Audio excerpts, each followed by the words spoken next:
Ndabaramukije mwese mudukurikirana Genesis Mix kuri kamera hari inyuma hariyo Jambye niyo nize umufundi wanje muri imisi atareka navyorosha hama narababwiye ko keshije yo nagiye gutembera iyo mbonye ikintu gishasha mitenda kibereka hari ibintu by'akamaro ndiko ndabona muri kino gisagara ca Kayanza aho mubona ngaha mpagaze ni kuri Hotel Okapi niho naraye hotel nziza cyane navyo sinogira ntababwiye kandi y'indero akonda kongeyeko buze y'indero no kuvuga mbavuze ibintu byinshi nuko nshatse kuvuga nyine mvuga mbabarira amatwi aroshatse kubereka iki iyi nifu ikorerwa muri International New Vision Company abanyakayanza bose ndazi barayizi nashatse gusa ndereka abandi bantu bo mu zindi ntara amakungu abantu bo hakurya canke mu bindi bihugu abantu bose bifuza kubukinga baba bakeneye ifu nziza bashobora kuvuga ati twidandaza twogira komande canke turafise imirima twarimye y'ibigori turashaka gukoresha iyacu uruganda rushobora kugukorera no kuvuga ni mu gisagara ca Kayanza ni izine de transformation y'umugwiza tunga w'umujena kiri muto murabizi ko mu Kayanza bavuga ko bavukana amashuri menshi nimba ari 6 nimba ari 9 biravana no gwe wese ukavyita hama ugo ruganda no gumujene ugo mu diaspora mugabo kandi akunda igihugu ciwa akunda kuvuga ati jewe ubu buryo bwose ndiko ndarondera nzobukoresha muhira kugira ngo abo muhira baronka akazi ibintu bije gufasha biwacu ari naco jewe kubganje nkangurira abandi kugira ngo umuntu uri hariya canke uri kure ukabona ufise ikindi kintu nawe guterera mu iterambere ryo wacu karibu ugira ico ukoze ufashe abandi mu iterambere hama nariko ndabereka rero iyi fu ifise n'amapaki ayi ni 2 kg hariho dusanga ziri kuri 25 kg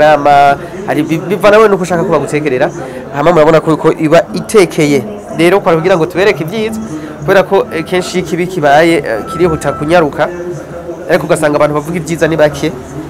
menga ntabwo babyitayeho niyo mpamvu je mba numva ko inkuru nk'ino yibona ngo ndayisangize hama kandi tagenda babwire uko kenshi turakunda gukora marketing abantu baba bafise ibidandazwa ibintu bariko barakora ibintu babona bomenyekanisha bobwira abandi kugira ngo bitugire akamaro twese turahari ku bwanyu inimero murazizi ko iyo kenshi twandikiye turashobora kuza tukabigukorera ushaka urahamagara kuri Kayanza online ngaha mu Kayanza urabona ko babikora neza ushaka uraduhamagara nk'ikimamara akavuga ikimamara TV muzoze kunkorera ibyo byose tuba twabivuganye hama muntunge murumva ko ndiko ndavuga kutari neza kubera ko murabizi yuje mu Kayanza akabiho kwanza kanza kakakwakira hamwe kagashira ku murongo utuzuru rero tumeze kwatwo nyene mugabo ibi ni bintu bizo no munsi hamejo bigahera mugabo kandi ndishobora tuma ntababwira ibi byiza mba nabonye ngo kubera ko kano kagiripe kaje rero ndabahaye ikaze ku bantu bafise ibyo bashobora gushikiriza cyangwa bifuza guhamagara hari ico baba bumva boterera mu iterambere avuga ati ndashobora gushanga imiteje ndashobora gukora nk'ivyo cyangwa ndashobora gukoresha cyangwa ndashobora kubukinga kugira ngo ejo nze ndandaze iki rimwe cyacu ni kirema ni farine do kirema mais mili